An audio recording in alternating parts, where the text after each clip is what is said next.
So you want to know how to prove that you have an idea that's good enough to get licensed before spending a lot of time and money? You have to be able to prove that customers will choose your solution over existing products because it works that much better. And today I'm going to show you exactly how I did that with multiple products and several major brands. Hi, Lisa Lloyd here with more tips, tricks, and strategies to help you accelerate and optimize your Invention licensing business success. If you like this video, please hit the like, subscribe, and notification bell so you can be the first to know when I've posted a new video each week. Now, obviously, I don't have a crystal ball. No one does. But there are some simple steps that you can take to prove the demand for your idea that will absolutely dramatically improve your odds for success when licensing. I've invented and licensed 7 products with major brands, and my products have been sold in stores around the world.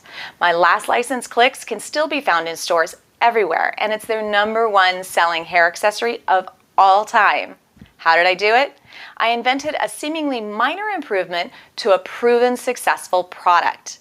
I was able to prove with my working model that it was dramatically better than the standard contour clip by just adding 2 additional teeth and creating a comb gripping action so it wouldn't slide out of your hair.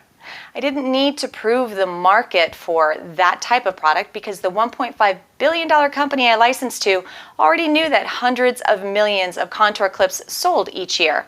All I needed to do was prove that people would choose my solution over the existing product because it worked so much better. They intuitively knew that it would sell well. They just had to create good enough packaging to demonstrate that dramatic difference when you use my solution over the competitor. When you first have an idea, you should always do your market research. If you're new to inventing and would like to learn more about research steps, check out the links in the description below. Of course, researching by going to stores and on good old Google will tell you what similar products there are out there. And if they're everywhere, it's safe to assume that there is a demand for that type of product. The only question left to answer is, how is your product better than all of that competition? If you're licensing to a company that sells a successful competing product, then all you have to do is demonstrate how much better yours gets that job done with a working model.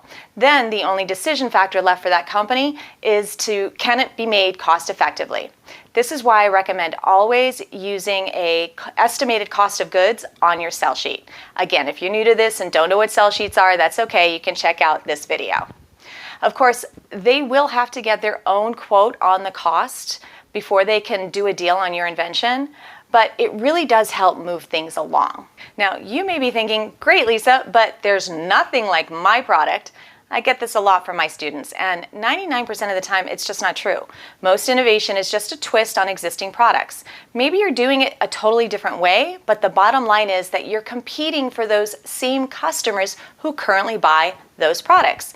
For example, one of my Invention Accelerator clients has a unique twist on storing Band-Aids and other products. And when we first spoke about it, he really saw it as a convenience packaging device. So in his research, he used the numbers from Band-Aids to evaluate the demand for his product.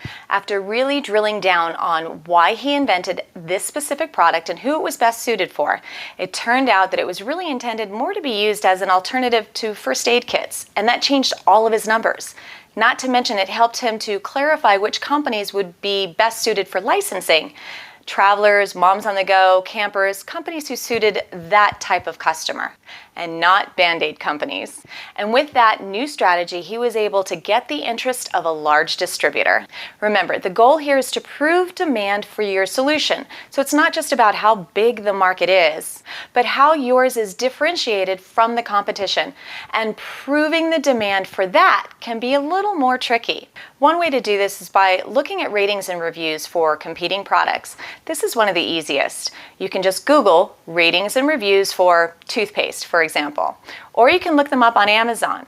Those reviews, in essence, are one-off focus groups that tell you what people like and don't like.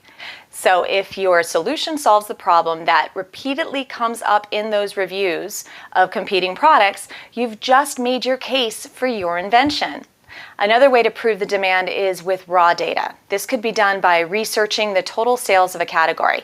So using the same example of toothpaste, if I Google how much toothpaste is sold per year, I get 80 million in the United States. And one last little trick I use when I have something that I'm having a hard time proving the demand for, especially when it is radically different than anything else that's on the market, I use a keyword search tool. SEMrush is great because it's free and really easy to use. All you need to do is create a free account and then click on the keyword magic tool. When you put in the keyword, you'll see the number of people searching for that term per year. In this case, I'll put in toothpaste, and as you can see, nearly 2.7 million users are searching that term in various forms per year. I have more tools, but these are the most common ways that I prove the demand for my products and make a decision to move forward with inventing that solution. Then later, when it comes time to pitch for licensing, I have that same data to share with those prospects that supports the demand and can have an intelligent conversation with my prospects so they know that they're making a smart business decision to partner with me for my product. Now, nothing will ever compare to real-world sales. You know, when someone reaches into their pocket and gives you their hard-earned money for your product. So if you're interested and have the resources and skills to manufacture a small inventory and sell it successfully, no one will ever be able to argue the demand. But that's extremely risky, not only because it's a new product, but the learning curve of building even a small business can be costly in time and money. Now, I do have a few tricks for that, so if you want to learn more, please let me know in the comments below, and I will do a video on how to real-world test market your products. For now, I hope you can see that there are plenty of ways to prove the demand for your invention at the earliest stage when you're just considering inventing something, and then you'll have the evidence to make a case for licensing it later. If you'd like to learn more about how to start your own invention licensing business, then book a free call with me using the link below, or ask your questions in the comments below. I really do read and answer every one of them. And don't forget to please hit those like, subscribe, and notification bells. Happy inventing!